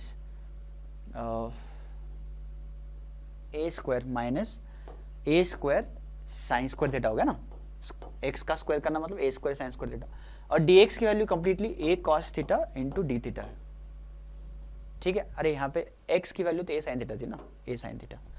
अच्छा देख लेना, इन दोनों में से a कॉमन आ जाएगा, करेक्ट है सर।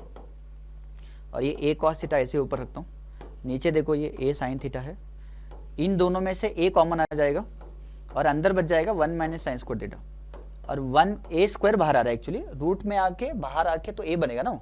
अब ये ए और ये कैंसिल हो जाएगा, तो बचेगा कितना, देखो 1 माइनस साइन स्क्वायर थीटा, वो होता है कॉस स्क्वायर थीटा, रूट के अंदर अगर कॉस थीटा तो बाहर आके बन गया कॉस थीटा सिर्फ।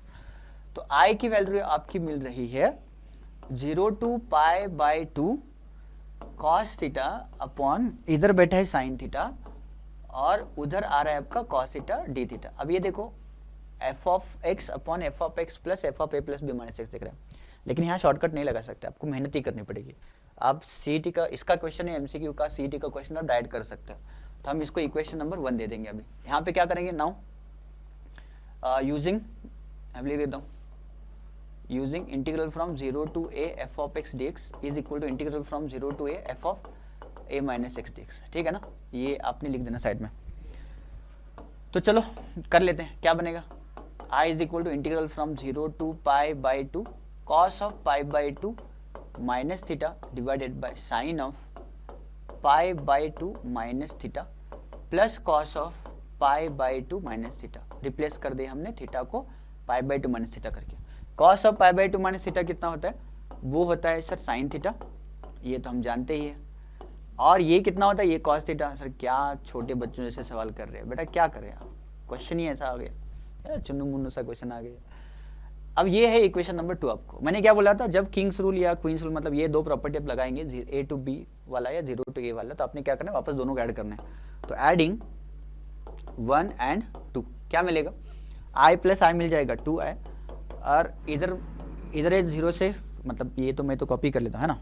अपन थोड़ा अलसी जो अपना नेचर है वो तो कहीं ना कहीं तो दिखाना ही पड़ेगा ना, वो आपका यहाँ पे आ गया। ओके, ये आ गया, इधर ऐड कर दिए। और दूसरा आपका मुझे ये वाला चाहिए।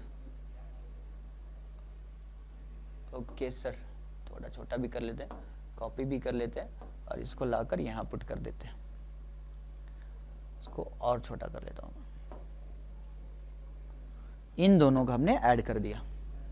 चाहिए सर, आपकी मजे। एग्जाम में हम ऐसा नहीं कर सकते तो अच्छा होता। ये देखो कहीं पे ये ब्रैकेट ले आया, अच्छा ब्रैकेट कॉपी कर लेके आ गया क्या ये। ओके चलो, अब मुझे बताओ इधर क्या चल रहा है। सर इधर चल रहा है 2i, और इधर क्या चल रहा है, इधर सर दोनों में 0 से π/2 कॉमन चल रहा है, और डी थीटा इधर चल रहा है। और अरे यार मैंने तो ये कॉपी करना था ना, अरे गलत कॉपी कर लिया, अरे गलत कॉपी कर लिया। नो प्रॉब्लम, फिर से कर लेंगे, अपना ही बोर्ड है, अपना ही पेन है, कॉपी करना भी अपने को ही है। Okay okay okay okay okay okay okay चलो, दोनों का डिनोमिनेटर सेम दिख रहा है। यस सर दिख रहा है, तो डिनोमिनेटर सेम रख देंगे हम। जब डिनोमिनेटर सेम दिख रहा है तो न्यूमरेटर्स की एडिशन है, एडिशन सब्ट्रैक्शन है, जैसे कि यहाँ एडिशन दिख रहा है, cos theta plus sine theta. अब ये दोनों चीजें सेम दिख रही है तो कैंसिल हो गया, बच गया 1। तो फाइनली आंसर कितना आ गया, 2i is equal to integral of 1 d theta 0 से लेकर π/2। ठीक है ना।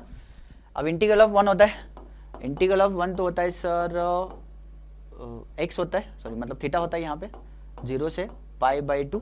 अपर लिमिट पुट करेंगे तो π/2 माइनस 0 आ गया, ये 2i है। सो फाइनली i कितना आ रहा है आपका π/4। ठीक है, ये आपका आंसर है। ठीक है, आई होप समझ में आया होगा। चलते हैं नेक्स्ट क्वेश्चन की तरफ, 16 की तरफ। x के ऊपर 9 माइनस एक्स माइनस 3 to 3। अब ये क्वेश्चन देखो सॉल्यूशन में, एक बात बताओ मेरे को, इस क्वेश्चन को मैं फिर से लिख देता हूँ पहले एक बार। -3 से 3 x³ upon 9 minus x square. मैंने क्या बोला था, जस्ट मैंने बोला था अगर -a से a ऐसा चल रहा है तो आपने क्या करना है, पहले ऑड इवन चेक करना है। तो हम कुछ देर के लिए इस फंक्शन को क्या मान लेते हैं, जो इंटीग्रैंड है ये अंदर, उसको f ऑफ x मान लेते हैं। f ऑफ x क्या है, x³ upon 9 minus x square. Okay, फिर हम यहाँ पे चेक करेंगे ऑड इवन के लिए, x के जगह पे माइनस एक्स रिप्लेस कर लो, -x हमने रिप्लेस कर लिया, इधर भी रिप्लेस कर लिया, और 9 माइनस यहाँ पे -x को रिप्लेस कर दी। क्यूब में माइनस बाहर आता है, x³ होगा, 9 माइनस, ये माइनस बाहर नहीं आएगा तो 9 माइनस एक्स स्क्वायर हो जाएगा।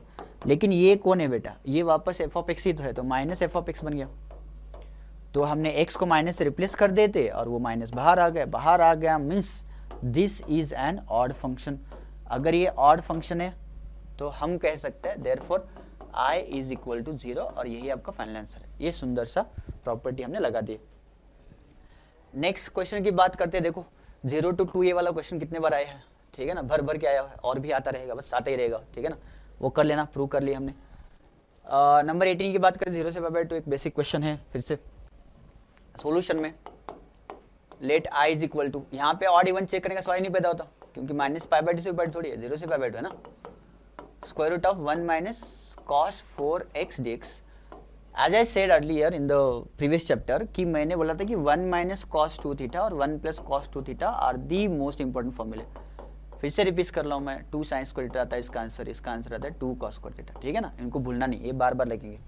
1 माइनस cos 4x है, ये cos 2 थीटा था तो थीटा हो गया 4 मतलब जो 2 डबल था वो आधा हो गया ना उधर जाके, तो यहाँ पे 4 है तो उधर कितना हो जाएगा, इधर हो जाएगा। ये वो लिखना है यहाँ पे फॉर्मूला, मैंने यहाँ पे लिखना इधर लिखना चाहिए था, वो लिखना एग्जाम में, मार्क्स आपको मिल जाएंगे। 2 साइन स्क्वायर 4x का आधा कितना हो जाएगा, 2x हो जाएगा, ये dx। बेटा √2 बाहर आ गया, यस सर करेक्ट है। 0 से π/2 स्क्वायर कट जाएगा तो बचेगा बस साइन 2x dx। किसी को क्वेश्चन ये हो सकता है कि सर स्क्वायर जब कटता है रूट में तो वो प्लस माइनस होता है। बेटा वो प्लस और माइनस तो डिपेंड करता है ना कि कौन से इंटरवल में चल रहा है। अपना जो x दिया वो 0 मतलब जो लॉजिकल बहुत सोच रहा है उसके लिए बोल रहा हूँ मैं, वरना इतना ज़्यादा लॉजिक मत लगाया जाना आप स्टेट बोर्ड में। 0 से π/2 में मेरा जो एंगल है वो 2x है तो 2 से मल्टीप्लाई कर लो, वो कहाँ पे आ जाएगा, 0 से π में।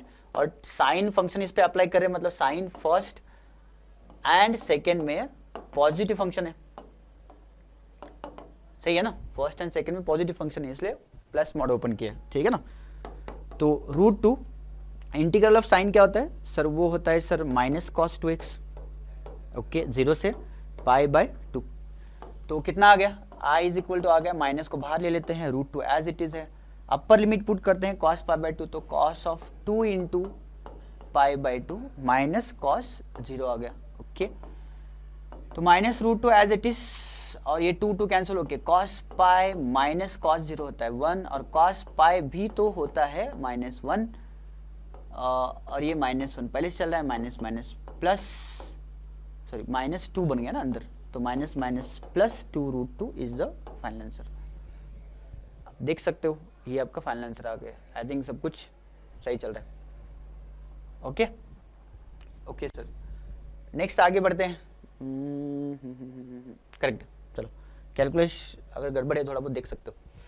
नेक्स्ट है ये फिर से एक बेसिक क्वेश्चन है, इसमें i इज इक्वल टू फिर से हम लिखने वाले हैं इंटीग्रल फ्रॉम π/6 टू π/3। ये 1 मार्क्स का या शायद 2 मार्क्स का क्वेश्चन होगा, 1 मार्क्स का ही होगा बेसिकली, मुझे ऐसा लग रहा है। इंटीग्रेशन ऑफ cos x कितना होता है सर, वो sin x होता है, कहाँ से कहाँ तक पुट करना है, π/6 से π/3, ठीक है। अपर लिमिट पहले पुट करेंगे, साइन ऑफ π/3 हो जाएगा, माइनस लोअर लिमिट पुट करेंगे, साइन ऑफ π/6 हो जाएगा। π/3 होता है √3/2 और π/6 होता है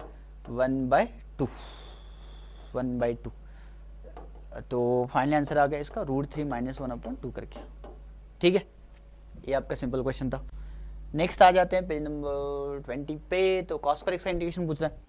ये देखो मैंने बोला था ट्रिग्नोमेट्री में, सॉरी इंटीग्रेशन चैप्टर में किसी भी स्क्वायर का फॉर्मूला पता नहीं तो उसको कन्वर्ट करना पड़ता है।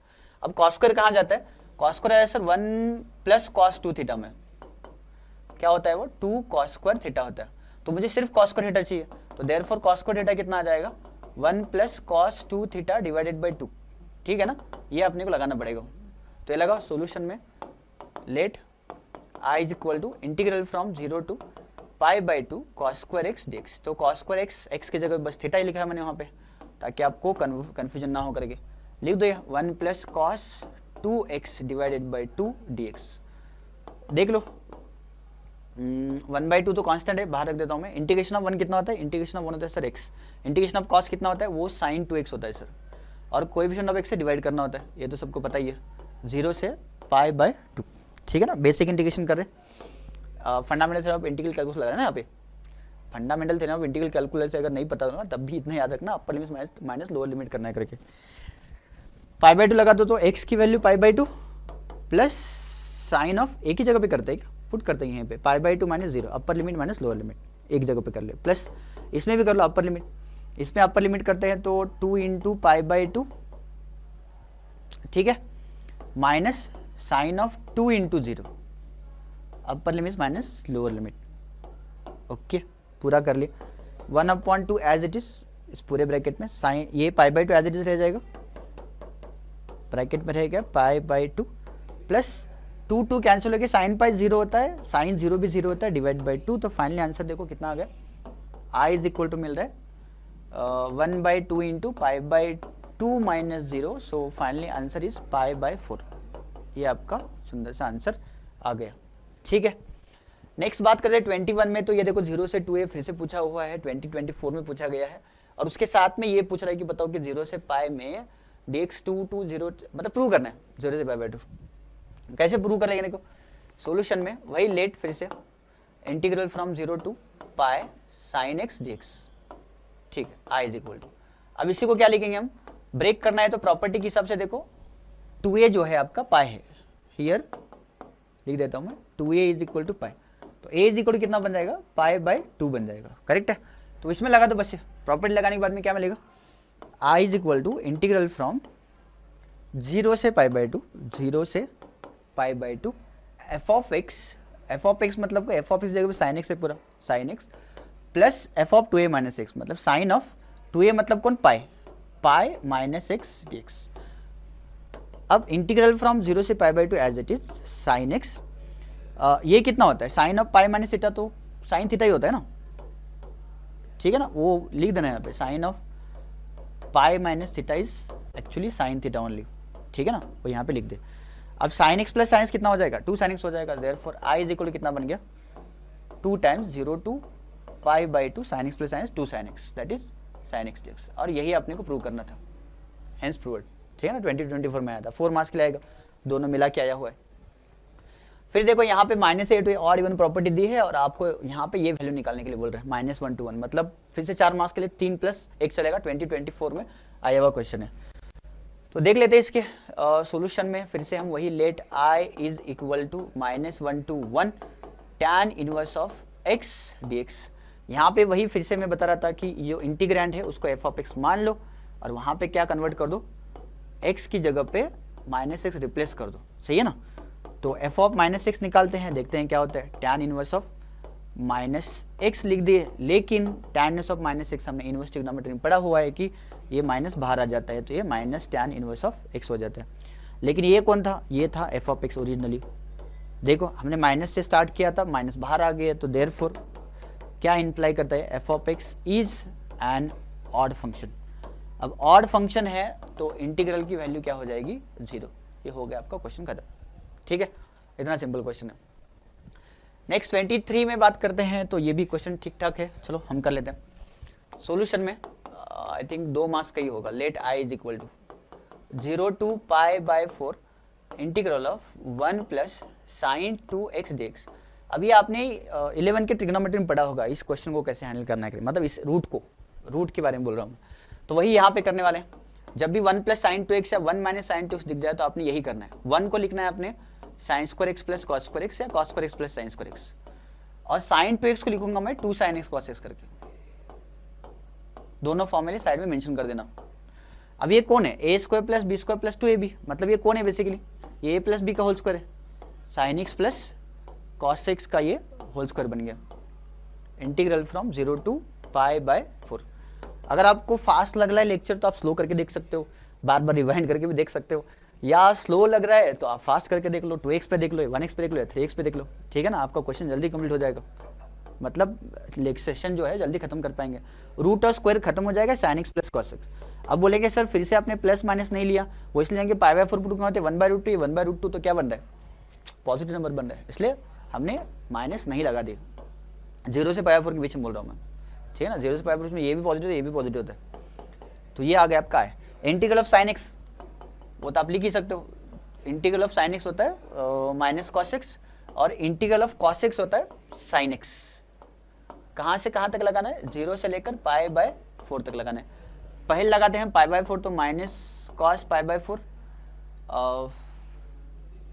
प्लस साइन पाई बाई 4, ठीक है ना। पहले अपर लिमिट ही पूरा पुट कर लेता हूँ, बीच में लोअर लिमिट पुट करने के बाद में minus cos 0 plus sign 0, okay sir.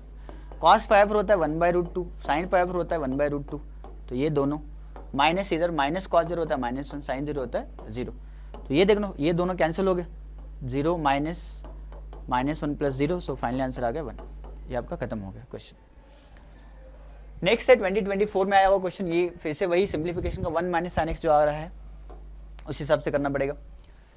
Solution में देख लो i = इंटीग्रेशन ऑफ, अच्छा ये ऑड इवन नहीं कर सकते, यहाँ पे देख लेना ऑड इवन नहीं कर सकते, करके देख लेना ऑड इवन, ऑड है कि इवन है, ठीक है ना। x को माइनस से रिप्लेस करते हैं, साइन में से माइनस बाहर आ जाएगा, 1/1 + sin² होगा, उसको कुछ फायदा ही नहीं है क्योंकि माइनस बाहर नहीं आया ना, तो कर नहीं सकते आप। तो फिर क्या करना पड़ेगा, इसको सिंप्लीफाई करना पड़ेगा बेटा, इसको क्या करना पड़ेगा सिंप्लीफाई। तो सिंप्लीफाई कैसे करेंगे, ध्यान सुनो, i = -π/4 से π/4। अब ये 0 से π/4, 0 से 2a वाली प्रॉपर्टी नहीं चलेगी, तो चलो मैं एक काम करता हूँ, 1 - sin x को लिख देता हूँ कॉस में, तो कॉस ऑफ क्या बन जाएगा, π/2 - x बन जाएगा। इससे क्या होगा, 1 - cos थीटा का फॉर्म में लगा सकते हैं, 1 - cos थीटा सबको पता होगा 2 sin² थीटा होता है, 2 sin² θ/2 होता है बेसिकली, जो थीटा है उसको आधा कर देना। तो ये कितना बन जाएगा, ये बन जाएगा -π/4 से π/4 1/, ये क्या बन जाएगा 2 sin², जो एंगल है π/2 - x, इसको आपने आधा कर दो dx, तो i कितना बन जाएगा, -π/4 से, ये जो 1/2 है बाहर ले लेते हैं, π/2 1/, cos x² बन जाएगा, देखो 1/sin² cos x² बन जाएगा, यस cos x², ये बन जाएगा π/4, 2 नीचे आके, और ये बन गया x/2, 2 से डिवाइड करें हम सेपरेट, और ये dx बन गया। ओके, cos x² का इंटीग्रेशन कितना होता है, ये तो हमको बेसिक इंटीग्रेशन याद है सर, माइनस कॉट होता है, तो माइनस बाहर ले लेता हूँ, और ये कॉट लिख दिया मैंने, कॉट कितना है π/4 - x/2, ठीक है, और कोएफिशिएंट ऑफ x से डिवाइड भी करना है, वो -1/2 है, इंटीग्रल में -1/2 भी तो लिखना पड़ेगा, अरे यार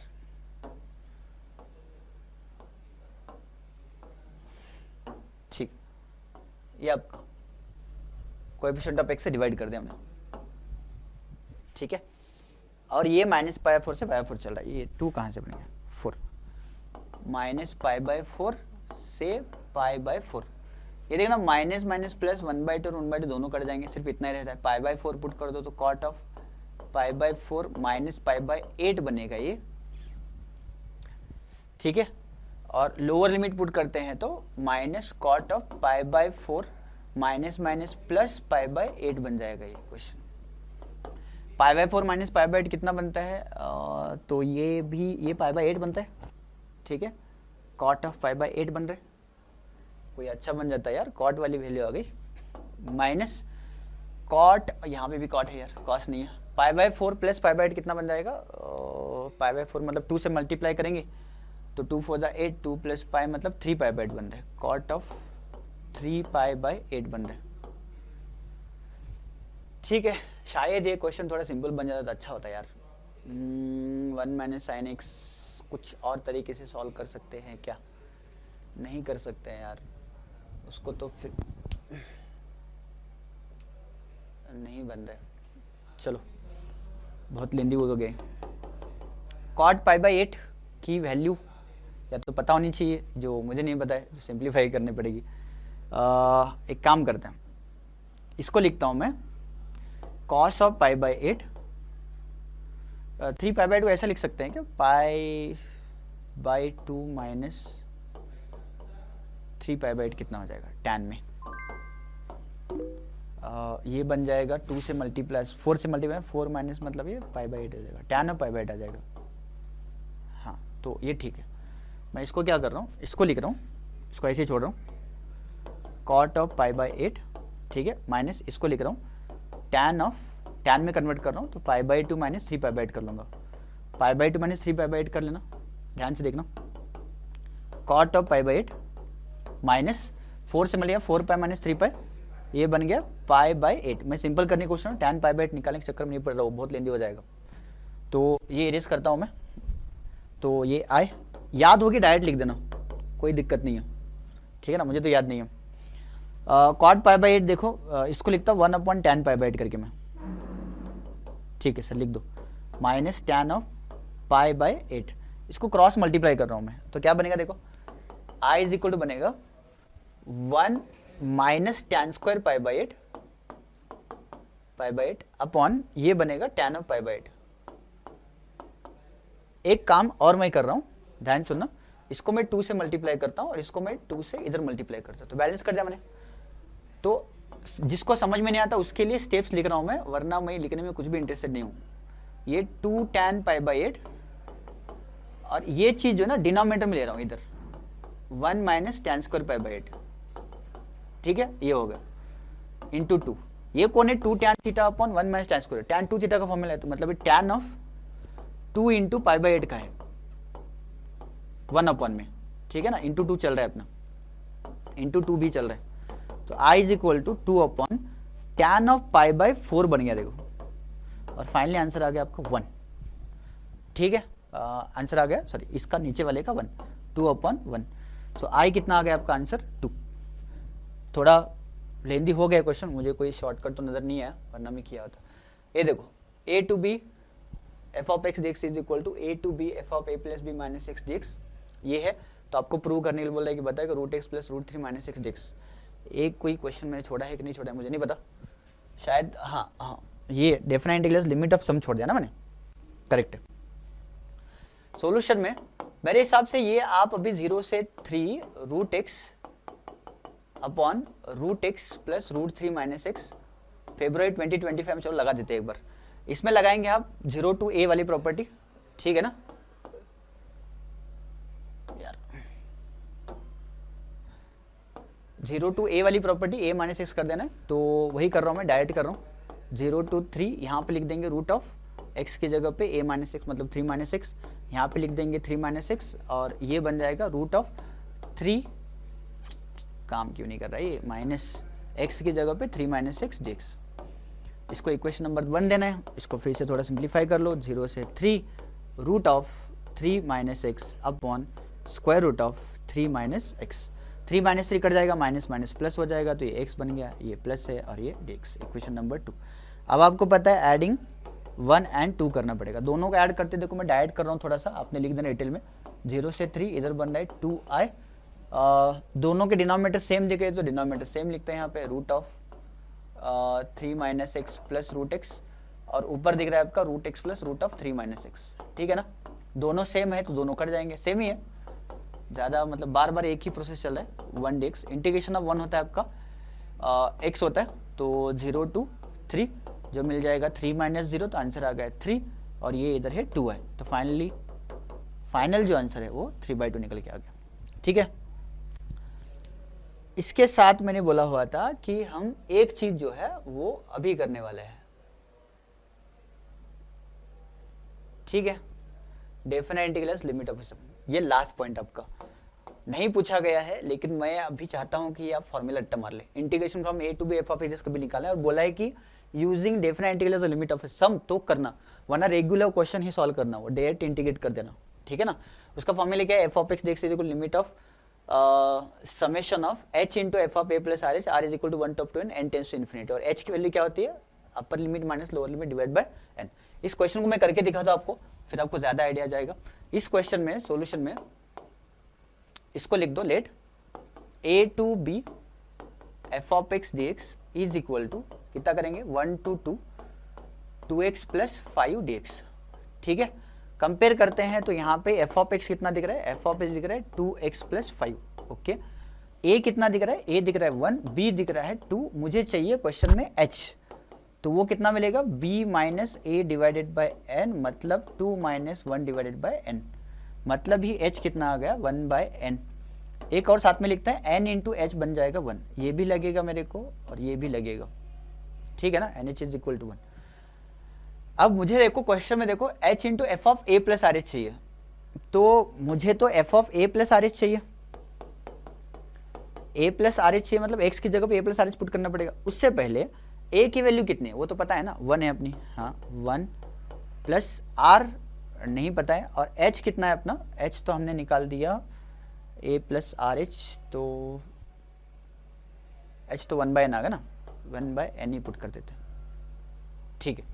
ये पुट कर दो यहाँ पे, तो कितना बनेगा सर, ये बनेगा 2 into 1 plus r by n plus 5, 2 plus 5 7 होता है, और ये 2r बाय एन बन गया f of a plus r H, ठीक है। F of a plus r H वहाँ पे लगने वाला था, इसलिए मैं निकाल दिया। देयरफॉर डायरेक्ट फॉर्मूला लिख रहा हूँ मैं, इंटीग्रल फ्रॉम अपना वही 1 टू 2 ब्रैकेट में क्या है 2x plus 5 dx is equal to limit और समेशन दोनों सॉल्व करने आपको आना चाहिए, as n tends to infinity है, r इज इक्वल टू 1 से लेकर n तक चल रहा है। h एज इट इज रखता हूँ, F of a plus r H की वैल्यू अपने को पता है 2r अपॉन n प्लस 7, सही है, ठीक है। लेकिन h कितना था, h 1/n था, वो भी यहाँ पुट कर देते ना, वो तो मैंने पुट करना ही रहेगा। ये कितना है अपना 1/n है, ठीक है सर, ये 1/n है, ठीक है। r is equal to 1 to n, ये सिंप्लीफाई करके देखना पड़ेगा। आई थिंक समेशन जो है वो r पे है ना, हाँ, तो बाकी सारा तो कांस्टेंट है समेशन के लिए। Limit as n tends to infinity, ये 1/n बाहर रखता हूँ, और समेशन इस पे लगा रहे हम, तो समेशन लगाते हुए जो n है ना वैसे रहेगा। 2 कांस्टेंट है, समेशन ऑफ r कितना होता है, summation of r is equal to 1 to n, ये होता है n plus 1 upon 2, summation of first natural numbers की बात कर रहे हैं। तो ये जो बना है वो n प्लस 1 डिवाइड बाई 2 बना हुआ है, ठीक है, प्लस 7 कांस्टेंट है, समेशन ऑफ 1 टू n कितना होगा, n होगा, ओके। ये देखना, ये n और ये n, ये दोनों n कैंसिल आके इधर कैंसिल हो जाएंगे। Limit as n tends to infinity चल रहा है, ये 2 और 2 कैंसिल हो गया, n plus 1 upon n plus 7, ठीक है। 7 के लिए कोई दिक्कत नहीं है, लेकिन ये n/n करना पड़ेगा ना, 1 प्लस 1/n हो गया। Limit as n tends to infinity, तो 1 प्लस 7 तो 8 होता है, तो limit as n tends to infinity अगर लगा देते हैं तो आंसर आ जाएगा 1 प्लस 1/n, लिमिट लगा के 0 आ जाता है, वो तो पता ही होगा, बेसिक है। और ये आंसर आ गया 8, और रेगुलर सॉल्व करके देंगे आंसर 8 ही आ जाएगा, ठीक है ना। इस तरीके से आपने डेफिनेट या लिमिट ऑफ सम लगा सकते हो, लेकिन 4 प्रूफ करना मत भूलना। और इस तरीके से हमने आज का ये सक्सेसफुली चैप्टर कंप्लीट किए हैं। जो बिगनिंग से पढ़ने, वो बिगनिंग से पढ़ना चाहते हैं, पूरा की पूरा पढ़ सकते हैं, पूरा की पूरा ठीक से मटेरियल दिया हुआ है, आपके एक्स्ट्रा क्वेश्चन आ जाएंगे, वो भी सॉल्व हो जाएंगे। ऐसा नहीं सिर्फ यही क्वेश्चन सॉल्व हो जाएंगे, कोई भी क्वेश्चन आप सॉल्व हो जाएंगे, इतना थ्योरी हमने पढ़ा दिया है। और thank you for coming here and watching this video, and definitely आपका जो रिजल्ट होगा वही अपने को हमको मोटिवेट करेगा। तो थैंक यू सो मच, लगे रहना। Will meet soon for the next chapter, that is application of different integration. Thank you so much.